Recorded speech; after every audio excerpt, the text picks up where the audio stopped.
नागोठण्यातील मोहल्ला भागात 2 वेगवेगळ्या इमारतीमधील बंद असलेले 5 फ्लॅट फोडून लाखो रुपयांचा ऐवज आणि 18,000 रुपये रोख रक्कम लंपास केल्याची सोमवार दिनांक 1 डिसेंबरची घटना ताजी असतानाच मंगळवार दिनांक 2 डिसेंबर रोजी रात्री रमाईनगर येथील बंद असलेल्या 2 घरात अज्ञात चोरट्यांनी केलेल्या घरफोडीत सुमारे 15 ते 20 लाख रुपयांचे दागिने आणि रोकड लंपास केलेत।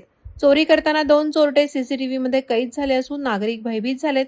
मिळालेल्या माहितीनुसार सोमवारी रात्री नागोठणे हुजरा मोहल्ल्यातील मिर्झा नाडकर अपार्टमेंटमधील रहिवासी शादाब कुटकी, सिद्धराह अपार्टमेंटमधील रहिवासी सलाम पानसरे, वकार अहमद अरबाज सय्यद आणि नाझनीन मुतलीब दळवी यांचे फ्लॅट फोडून सोन्याचे दागिने आणि रोख रकमेचा लाखोंचा ऐवज लंपास केला। मंगळवारी नागोठण्यातील रमाईनगर येथील विजय शिर्के आणि जिंदाल कंपनीत रात्र पाळीला गेलेल्या सचिन गायकवाड यांच्या बंद घरांना चोरांनी लक्ष्य करून लाखो रुपयांचा ऐवज आणि रोकड लंपास केली।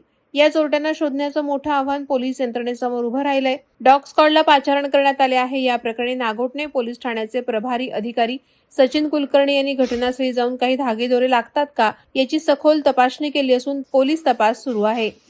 वादळवारा लाईव्हसाठी महेश पवार, नागोठणे। नवी मुंबई व रायगड जिल्ह्यातील ताज्या बातम्या आणि घडामोडींसाठी सबस्क्राईब करा वादळवारा लाईव्ह चॅनल आणि दाबा बेल आयकॉन।